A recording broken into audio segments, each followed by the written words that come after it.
Ronaldo versus Spain, the hat trick that started it all. June 15th, 2018, Portugal versus Spain, a World Cup classic on day 2. Ronaldo's 33 years old, critics saying he's past it. And then, he delivers one of the greatest World Cup performances ever.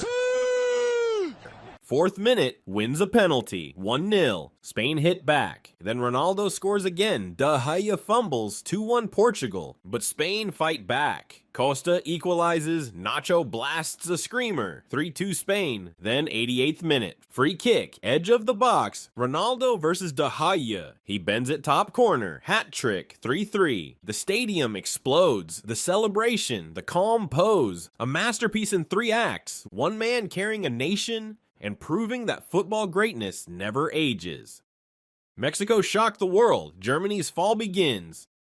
Defending champions curse. Yeah, it struck hard. Germany entered 2018 as world champions and left as a national crisis. Their opening game against Mexico. Everyone expected a 3-0 win. Instead, Mexico turned into lightning. Lozano scores the winner on a counterattack, and the crowd goes insane. Mexico's fans celebrated so hard they caused a real earthquake in Mexico City, literally. Seismologists detected tremors. Meanwhile, Germany never recovered. They lost to South Korea, finished bottom of the group, and went home early for the first time in 80 years. A dynasty ended. A new generation of chaos began.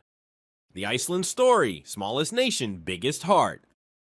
Iceland, a country with fewer people than Leicester, yet here they were at a World Cup. And facing Lionel Messi's Argentina, they defended like warriors. Messi had a penalty to win it. Hannes Halderson saves it. The crowd goes wild. 1-1 draw, Iceland, the smallest nation to ever play in a World Cup. Stop the greatest player on earth. They didn't win the tournament, but they won the world's respect. Pure football magic. Argentina's chaos, Messi's despair, Mbappe's rise.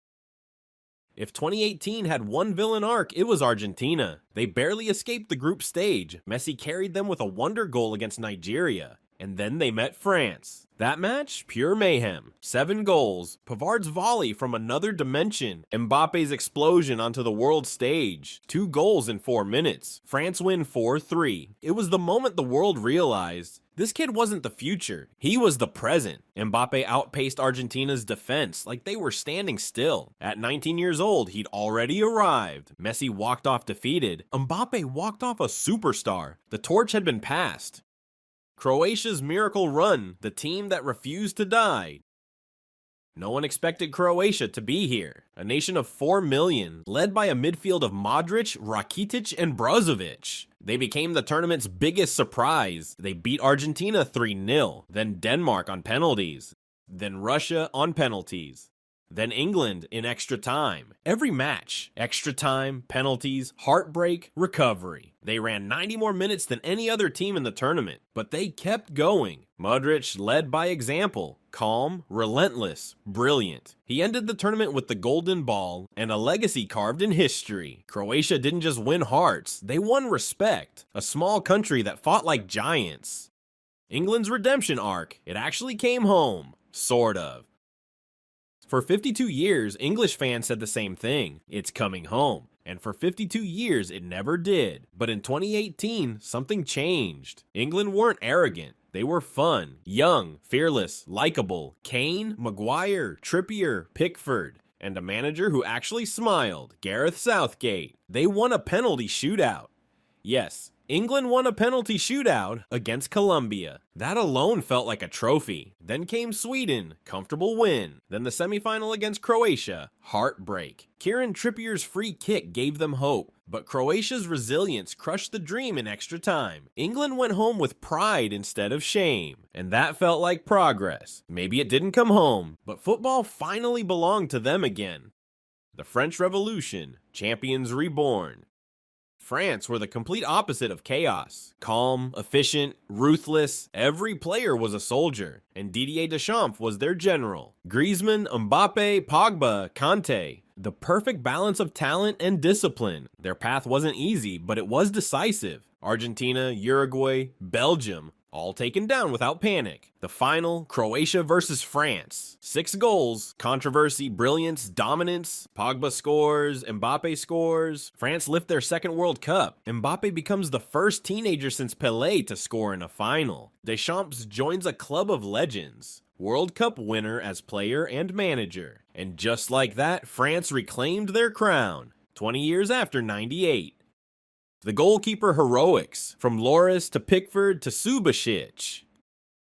2018 wasn't just about scorers. It was the tournament of goalkeepers. Hugo Lloris, calm until his one wild blunder in the final. Jordan Pickford saving England's history. Daniel Subasic saving penalty after penalty for Croatia with half a leg injured. Even Kasper Schmeichel, even Courtois. They turned shootouts into art. It was a reminder. Behind every star striker, there's a keeper saving nations. Belgium's comeback versus Japan, the greatest counterattack ever. Round of 16, Belgium versus Japan. Japan go 2-0 up. Everyone's thinking, is this the upset of the tournament?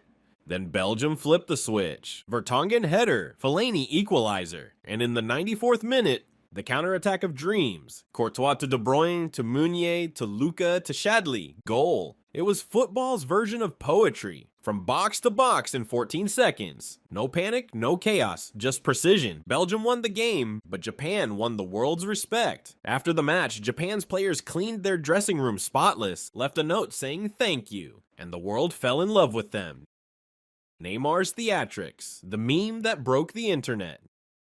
You can't talk about 2018 without mentioning the Neymar show. Every time he was tackled, he rolled and rolled and rolled. Fans counted his rolls on social media.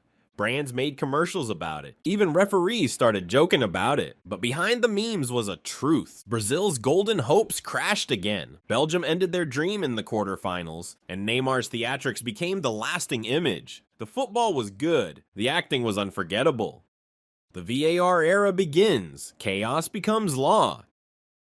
2018 was the first World Cup with VAR, and it was as dramatic as expected. Penalties awarded, goals overturned, fans screaming, players begging, managers praying. In one group match, Iran literally waited 4 minutes for a handball check. In another, France got their first VAR penalty ever, scored by Griezmann. Love it or hate it, VAR changed the sport forever, and it all started in Russia.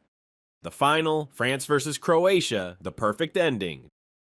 July 15th, 2018, Luzhniki Stadium, France versus Croatia. 2 teams with completely different stories. One a machine, the other a miracle. The match, a roller coaster. Mandzukic scores an own goal. Perisic equalizes with a thunderbolt. Then VAR gives France a penalty. Griezmann scores, 2-1 France. Pogba curls in the third. Mbappe makes it 4. Croatia fight till the end. But the French generation completes its destiny. 4-2. France are world champions again. Confetti, chaos, Pogba dancing, Mbappe smiling, Deschamps crying. It was the perfect ending to a tournament that had everything.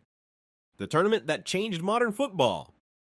The 2018 World Cup didn't just give us great football. It reset world football. It ended the dominance of old empires, Germany, Spain, Brazil, and gave rise to the new ones. France, England's youth, Belgium's golden generation.